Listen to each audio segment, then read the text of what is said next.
Bakit never mong trinay na pasukin ang beauty pageant? Ikaw, bakit hindi?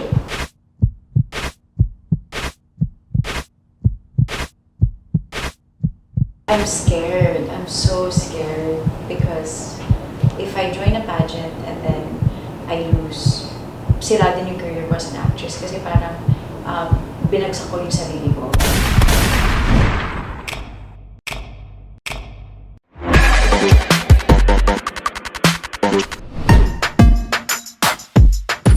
Hi, I'm Max Collins. I'm 27 years old. I was born on August 28, 1992, and I'm an actress. I am also a wife, and I'm an endorser, and I used to model when I was younger. Yeah, that's it. Famous. I just wanted to be famous. Masaya naman ako sa ngayon. Masaya naman. White or black, both. Pizza. Sunset, because it's relaxing. It relaxes me to watch the sunset. Like French jazz. San Francisco because it's beautiful, because it's full of different cultures. But I love how artsy the city is. And I grew up there, so that's why. Myself.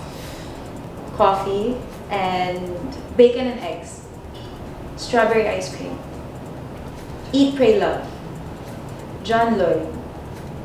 Actress Isa Casado, Angelina Jolie, and Bradley Cooper. Joe Malone, English Pear. Life is full of infinite possibilities. I try my best. I try to not limit myself. I try to do what people tell me I can't do. 827,000 followers on Instagram. Sa showbiz, I have like Rochelle Pangilinan, Andrea Torres, Lauren and Megan Young, Michelle D. That's it. Those are my friends. Hi Max, and welcome dito sa ating PPL Tapatan. First, we want to know sino si Max Collins at ano si Max Collins. Well, my real name is Isabel Abera Collins, and I'm an actress. I've been acting since I was 14 and I'm 27 na. So, medyo matagal na. I'm also a wife. I'm married and I'm pregnant. So, I'm expecting a child. Congratulations. Thank you. Ayun lang. Simple lang. I want to know, and also our viewers want to know na parang paano nagsimula si Max sa industriya, sa show business? I started modeling when I was 10 years old. So, I guess because of that, nung na-discover ako like on a film set. Dinala ko sa ABS and I was an extra sa John and Shirley. And then nag-VTR ako sa Star Magic. Tinanggap ako and I underwent workshops. I was part of Star Magic Batch 15. Ayun, tuloy-tuloy na after that. While I was in ABS, hindi pa ako sure kung yun talaga yung gusto kong path na maging artista full-time. So, nagpunta ako ng States and I worked for my aunt who was a contractor. So, I was her assistant sa construction, sobrang layo. And then, na-miss ko yung showbiz, na-miss ko yung feeling na iba-iba yung nagagawa mo. Parang yung artistic outlet, ang hinanap ko while I was in the States. So I decided to come back home and I met Kuya Perry and then I moved to GMA and then yan, tuloy-tuloy. The rest is history nga talaga. So una, ang pangalan mo nung ikaw ay nag-start sa showbiz talaga was Isabel Abiera talaga. Yeah, Isabel Abiera because my aunt, si Tita Ana, Ana Abiera, artista siya dati. So that's why the management decided to use Abiera na lang and drop my Collins. And then when I moved to Kuya Perry, he decided to keep my Collins and change my name. And we wanted something short lang, short but sweet. So we came up with Max. Pero we want to know also, pag si Max Collins ang tinatanong about sa mga crush, what is crush for you? Crush is someone who gives you the butterflies. Diba? Parang pag nakita mo siya, nagkakaroon ka ng butterflies. May blush. May blush. And then, yung parang ayaw mo talaga ipakita. So titingin ka the other way. So, ayaw mo pahalata. That's a crush for me. Someone who makes you feel that way. Hindi ka makahinga. Lahat, halo-halo. Yeah. Ang nararamdaman mo. Ikaw ba, natatandaan mo pa kung sino ang kauna-unahan mong naging crush? Una-muna non-showbiz and then yung showbiz. Masyado siyang binibigyan ng importansya, so ayokong banggitin yung pangalan. Basta yung someone sa school, kanina kasi nabanggit Na siya. Sa school kasi, there was a basketball player in middle school. I was in middle school.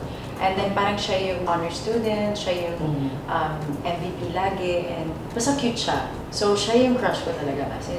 Tsaka poet siya. So alam mo yun, lahat sa kanya, may depth talaga siya. And ayun, siya yung una ko naging crush. And then, after crush, of course, there's love. What is love for Max? What is love for me? Love is someone who feels like home. I think love is someone or people or whatever, anything that feels like home. Na parang you're comfortable, you can be yourself, you just feel relaxed and at peace. And I think love is also a decision. Kasi like in marriage, love is a decision to always stand by your partner and to try to bring out the best in them. Yes. So parang it's not just about you anymore. When you love someone, it's also about the person that you care about. You want to make them happy. It's supposed to be unconditional. True, totoo. Love is unconditional, yes. Yeah. Do you believe in love at first sight? I believe in infatuation at first sight. But love at first sight, I think that's impossible. Kasi parang nade-develop Process yan dapat. Yeah. Parang you can't say that you love someone from unang pagkakita, di ba? Dapat habang tumatagal, it grows. And then you realize, like, I love this person. But yung infatuation at first sight, yes. Mas naniniwala Parang ka wow, yeah. na may something parang, ay, It's just gusto ko. hard. Yes. Kumbaga may kuryente ka nakikita. Anong nakakapagpa-smile kay Max Collins? The beach. Sobrang happy ako pag nasa beach ako. And little things like coffee. When someone makes me coffee, gives me coffee. Little things like that. And candles, incense, pag mabango yung bahay, pag mabango yung lugar. Pretty things. I'm just very simple, easy to please, kumbaga. Simple things, no? Pero grabe yung nagiging impact niya. Maybe because you're in the business na talaga namang parang everything is bongga. Diba? Everybody's talaga parang flamboyant, extravagant, ganyan. Kaya yung mga simple things, ang bilis makapagpa-smile sa mga artista like you. It's true. Yeah. Totoo. Max, may tattoo ka ba? Meron ka? Yes, I have a tattoo. It's here on my thigh. Hindi ko muna may pakita kasi medyo mababa. It's okay. Pero ano siya? So, it's in Latin. It's De Subnumin Viget. I don't know if I pronounce that right. But it means under God's power, she flourishes. So I got this tattoo with my best friend who's in the States now. She had hers done here. Bago siya umalis, we got tattoos together.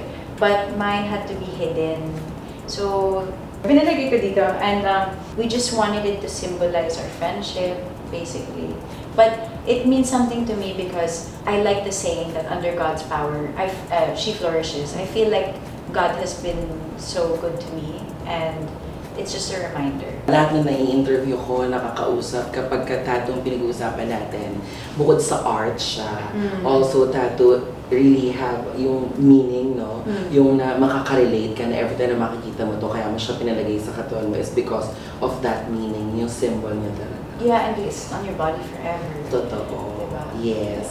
Ngayon, ano naman yung bagay na masasabi ni Max Collins na hindi pwedeng wala siya nito? But before I thought it was coffee, and then I got pregnant, and I realized, kaya ko pala. Kasi bawal. Kasi bawal. Yes. Like, minsan lang pwede. My phone, like everybody else, diba? I can live without a lot of things. I'm not so high maintenance kasi. I think that's a misconception people have of me. So, parang... Kasi tisay, yeah, afam, looking, ganyan. So parang, pero actually, I don't need a lot of things. Well, what is always important to me is that I want to have my own home, I want to have my own car. Basic necessities. Basic necessities. Yes. Yeah, that's it. What's your best traits? I think I'm very professional pagdating sa trabaho. Or I try to be, at least. I try my best. I think I'm understanding, I would say. I have compassion for my friends and family and a lot of other people, so I would say I'm compassionate. Overall, I guess I think that I'm a good person. I try to be. Yeah, I'm caring, understanding, and have a good work ethic. Yeah. Bongga, diba? Worst traits naman. My worst traits. I'm impatient. I can be a bitch. So that's another thing. Anong nakakapagpa-bitch kay Max Collins? I don't like the feeling of being judged. Parang ayoko yung if I feel like people don't respect me, then I don't respect them as well. Pero tinatago ko. I have a way of like not showing it. Poker face. Yeah, I'm just poker face. I don't have time for that. And I would like to say that I don't like being around plastic people, but then I can be plastic also. So that's a bad trait also, na kaya ko rin maging plastic. Siyempre, you're in the business, diba? Show business industry natin. So parang everybody's judging you. Yeah. Diba? Ganun yun. Kasi parang you're always in front of the camera. Tapos parang everybody's watching na parang dito sa atin merong miss, diba? Parang may connotations sa atin na parang kapag artista ka, kailangan very good ka sa lahat ng bagay pag ganyan. So paano yun? Kapag may mga nababasa ka, may mga nag-tweet sa'yo, may mga nagko-comment sa'yo, naapektuhan ka? Yeah, masakit siya. I mean, masakit talaga siya. But at the end of the day, I always have to remind myself that they don't know me. They don't really know me. And they don't know the work that I put into kung ano yung napanood nila or however they judged me. They don't know what I went through. Kailangan talaga matibay eh. Totoo. Hindi pwedeng Matibay ang sikmura. Yeah. Yes, totoo. If you want to be part of this business, kailangan talaga diretso lang, laban. Oh. Or else hindi ka magtatagal. Diba? So I always tell myself not to pay attention so much. Paano ka nagre-recharge, Max? Staying home, watching movies, Netflix and chill. Yung ano lang, parang I really need time by myself. Sa showbiz, you're always surrounded by people. Lagi tayong busy, and lagi kami kausap, and so nakakapagod, nakaka-drain. So I find that I'm able to recharge kapag ako lang mag-isa, and then I get to like spend time at home. That's really how I recharge. Mag-alone tayo. Yeah. Importante yan, no? Yung walang ibang naririnig, walang ibang ginagawa, kundi kahit yung whole day ka lang na nakasabed. Nakatulala na lang, gano'n. Yeah. Because you really need rest eh. Totoo yan. Max, gusto naming malaman, sino ang kinoconsider mo na hero ng buhay mo? I really have to say my mom. I think most people would say their mom or their dad, diba? Because I know she tried her best. She really tried so hard to provide for me and my brother, and the fact na she was always my biggest supporter. Kasi alam ko kahit hindi ako happy sa performance ko or I'm hard on myself, she's always gonna be the one to give good feedback. She'll try to give constructive din, pero syempre biased kasi she wants to be supportive, diba? She never made me feel like I'm less. Kasi may mga nanay na, I mean, may mga people that surround you na gano'n, diba? Like, they try to put you down. But my mom never put me down. Max, may iba tayo. Meron akong gustong itanong sa'yo na matagal ko nang gustong itanong sa'yo. Maraming nagsasabi, diba, na parang you have all the traits of being a beauty queen. Diba? Parang if you're tisay looking, mestiza, and the way you answer the questions na mga binibigay ko sa'yo, parang sabi ko, grabe no, you're full of substance, ganyan. Ang ganda. Tapos, why? Bakit never mong trinay na, you know, yung, di ba, marami na rin artista ang nag-try na pasukin ang beauty pageant. Ikaw, bakit hindi? I'm scared. I'm so scared because I feel like I can't mess up. Also, before, inisip ko din na I have a career as an actress. So it's like, if I join a pageant and then I lose, sira din yung career ko as an actress kasi parang binagsak ko yung sarili ko. So that's why I was so scared to join because I love being an actress, but beauty queens have to be perfect. I don't want people to see me as perfect kasi hindi ako perfect eh.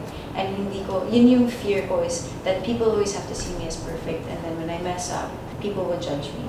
But what I love about being an actress is I can mess up, and that's fine kasi artista lang ako.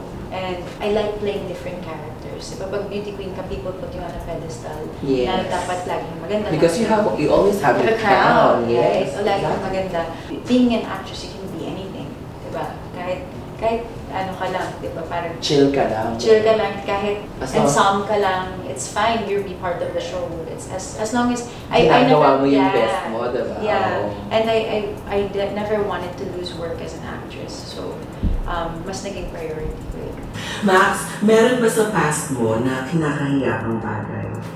Madami. Tulad na? Katulad na. Oh my gosh. The people I've dated in showbiz. Who I will not name. So that's like, ano mo yun, yung parang manilo pa. May gano'n. Bakit?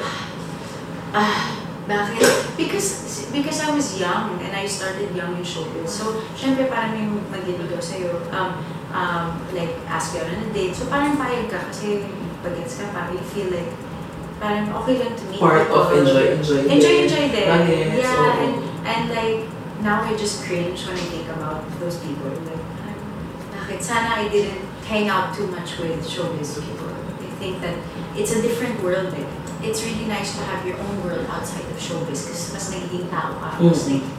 Mas nakikilala mo yung mga tao na talagang totoo.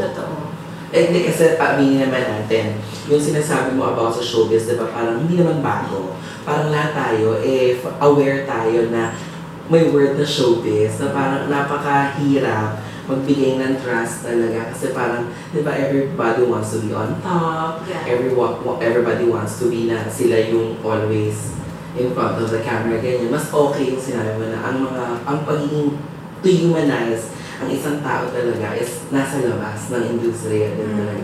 But also, you need to give credits din, meron din talaga mahanap mo. But ito nga yung sinasabi nila na parang kapag nakita mo na yung tao na hindi mo feel na showbiz siya, pahalagahan mo yun ng bonggang-bongga. Yeah.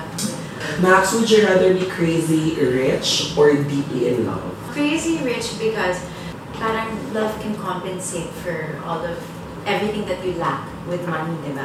But the thing is, if you have a choice to have money, mas okay na may pera ka because marami kang matutulungan, not just yourself, but your family, your friends, and then you can actually find, I don't know where I'm going with this. No, but naiintindihan ko na parang kasi syempre, di ba, parang ang love naman, what you want to ano talaga, na yun ay punto na ang love naman, hindi lang sa relasyon. Yeah. Hindi lang naman siya between two tao na nagmahalan. Love is everything. Yeah. Di ba, mahanap mo siya if between the question of crazy rich or deeply in love. Kapag you're crazy rich, di ba, parang you can be loved by many, di ba, and you can give love also, ganyan. Yeah. And you probably find someone that you deeply love. Yes, oo, the rest will follow, kumbaga. Max, what inspires you the most? I'd like to say my family. Of course, my family is number one, but then that's given eh. So, bukod sa family, I would say my work because my work has been like my life. So, where do I find happiness most of the time? It's at work because it's what gives me pride in myself. If I feel like I did a good job, yun yung nagiging fulfilling para sa akin. Yeah, I would say my work. Work. Yeah. Pero now, kasi it's 2020 na, sa showbiz, di ba, before, kapag ang isang artista babae nabuntis siya, parang that's the end of her career. Yes. Di ba, na parang kapag nabuntis ka at artista ka, itatago mo, hindi mo pwedeng i-broadcast kasi syempre iisipin mo yung future na baka wala nang i-partner, wala nang element of something, ganyan. Yeah. Pero ngayon kasi, very lucky kayo kasi kahit na after mong mag-give birth dun sa baby mo, pwede ka talagang bumalik ulit because, di ba? So true, yeah, kasi a few years ago talagang hindi pwede, diba? So now, yeah, I'm very lucky and it's a new era for actresses na there are no more boundaries. Kumbaga, kasi, diba before there's so many restrictions, you have to be like this, dapat like ganito ka and everything. But now it's like anything's possible because of social media, marami nakaka-relate. If hindi ka actress, ano sa palagay mo si Max? I don't know. I just want to be famous for something. For something. So, bata ka pala talaga, dream mo talaga na makita yung self mo on TV? Hindi naman sa TV. I think it was to be like, famous. Just to be famous. I could be a teacher na famous or a lawyer na famous or something. I just wanted to be known for something. I think that was really my goal. Kasi iba yung voice mo when people listen to you. You touch people differently. Like, it's so nice to feel that people want to listen to you, that people appreciate you na. I think that's what I was always looking for, is that I wanted people to appreciate me. Sa pag-artista, pumasok lang sa isip ko ngayon, di ba? Kasi parang kapag ikaw artista ka, dapat fluent ka mag-Tagalog because yung market mo is, di ba, Filipino, ganyan. Nahirapan ka, naging struggle. Alam mo yan, Jai, grabe talaga. That's why there's so many times that I wanted to quit din kasi parang it's my weakness is my Tagalog. So I practice it and I practice it and I speak Tagalog. It's just I'm not comfortable all the time speaking in Tagalog na diretso because it's not my native tongue, diba? And I'm sure a lot of Pinoys know that who don't speak English all the time, diba? So since I started late, when I started acting, I was 14 and I couldn't speak Tagalog. I couldn't understand Tagalog. So I remember there would be times na nag-iossi pa ako nun, na bata ako, kasi sobrang stress ko. I would be reading my script, I would be smoking, and then umiiyak ako kasi hindi ko maintindihan yung binabasa ko. Tapos kailangan kong i-memorize. Ang dami-dami kong lines, i-memorize ko lang. And as in, I would really cry, but I'll try my best. And it made me look stupid for so long kasi hirap na hirap ako. And so, I felt that way lagi akong kinakabahan pag may taping, alam mo yun. Pag pupunta ng taping kasi memorize. Kasi kailangan memorize ko, tapos mahirap pang umarte na hindi mo naintindihan yung sinasabi mo, di ba? Ganun yung dynamic. So it's like people don't realize how hard it is for me. That's why I was always thinking na, tama ba to? Dapat ba mag-quit ako? I'm lucky kasi 2020 na, ang dami ng ibang mga artista na hindi masyadong Tagalog. But when I started, parang hindi ganun pahirapan talaga. And you're very, very good kasi inaral mo talaga. Kumbaga parang ngayon, super fluent ka na talagang We're almost there. Oo.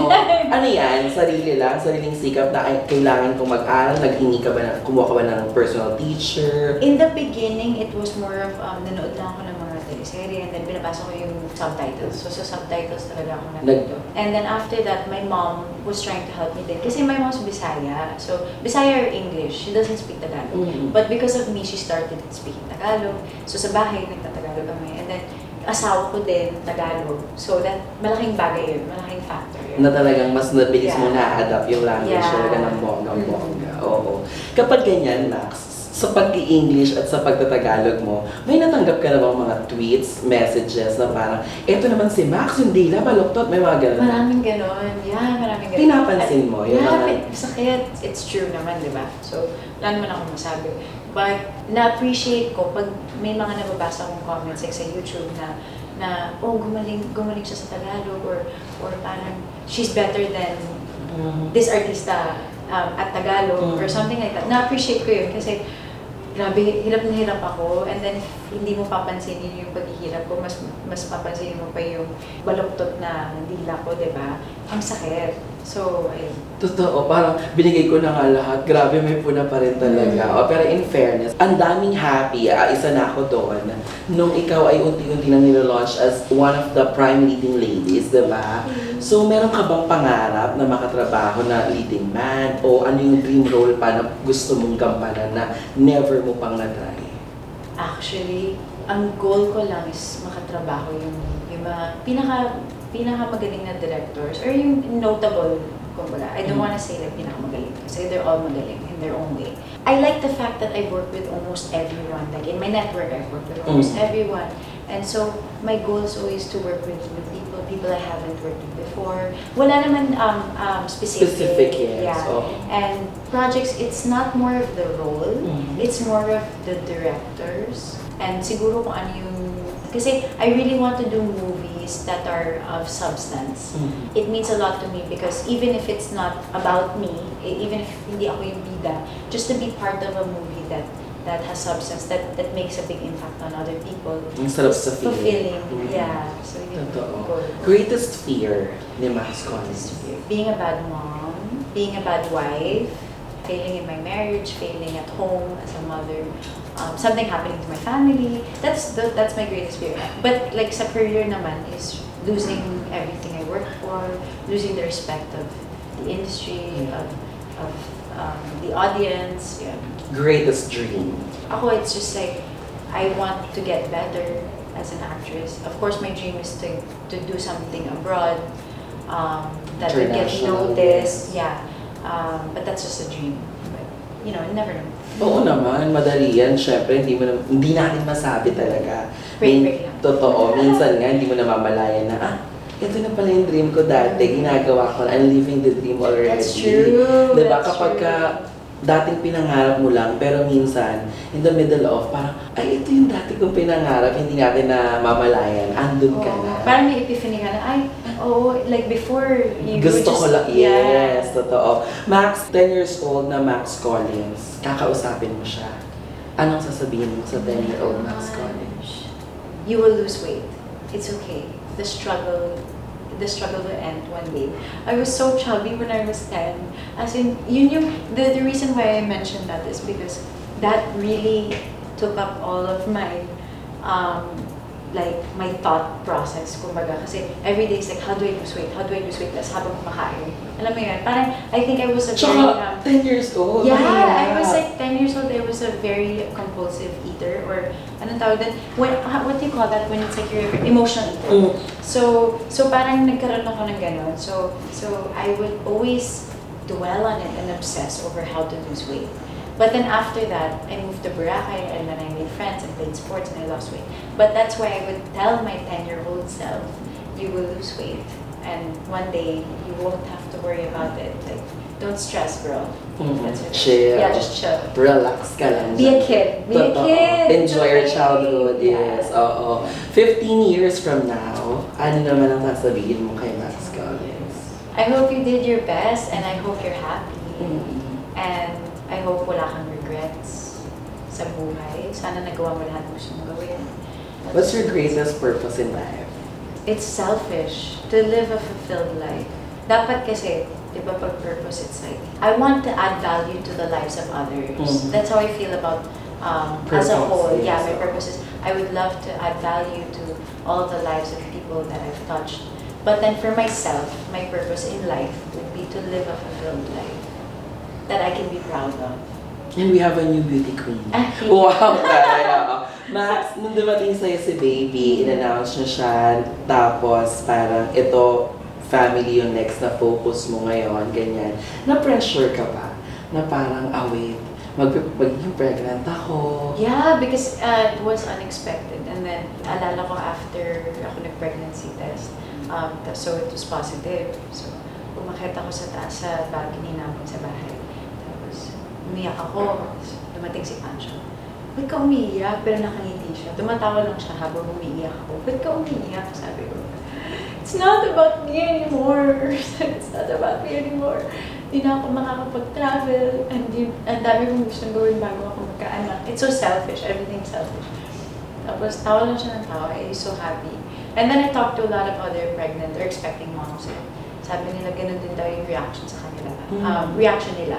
Kasi, sa amin mag-iiba lahat eh. Diba? Parang for the guy, it's like, oh yeah, I have a kid. For the girl, it's like, yung 9 months, yung katawan mo magbabago, career mo magbabago, yung emotions mo magbabago, diba? So, of course, before I was thankful for the blessing and tinanggap ko sa blessing, dumating ako sa, I started with sa stage na, ano yun, yung pala, Ngarag pa. hindi ako ready. Ganun. Totoo. Papaano? Siyempre, sa tulong ni Pancho at na iba pa mga tao, mas natatanggap mo na siya. Kasi everybody's very happy when you both announce, diba, sa lahat na that's the bonggang Christmas gift na meron kayo for 2019. I feel like I'm more ready. Every day I'm getting more ready. And I feel excited. I'm nervous din kasi, of course, ipag-pray ko na everything turns out, healthy and normal, and those are just some fears na minsan napapraning lang ako. But other than that, I'm very excited. Message to your supporters at sa lahat ng taong nagmamahal sa'yo, Max. Oh, thank you so much for watching this very, very long interview. Sana mas nakilala niyo ako, and thank you sa lahat ng sumuporta sa akin from even before and until now. Thank you guys. Yun lang masasabi ko. Thank you, and I hope that I can inspire you, or I inspired you in some way. And I just want to give you a message to keep on dreaming, keep on loving, and stay beautiful, all of you out there. Thanks, guys. Before we end this, I am Max Collins and... I'm Max Collins, and I believe that everyone should be happy. So I believe you should find your happiness. And thank you for being a part of my happiness. Thank you, Max Collins. Maraming salamat. Thank you, Jhai. Thank you for this interview. Grabe. Thank you. Salamat.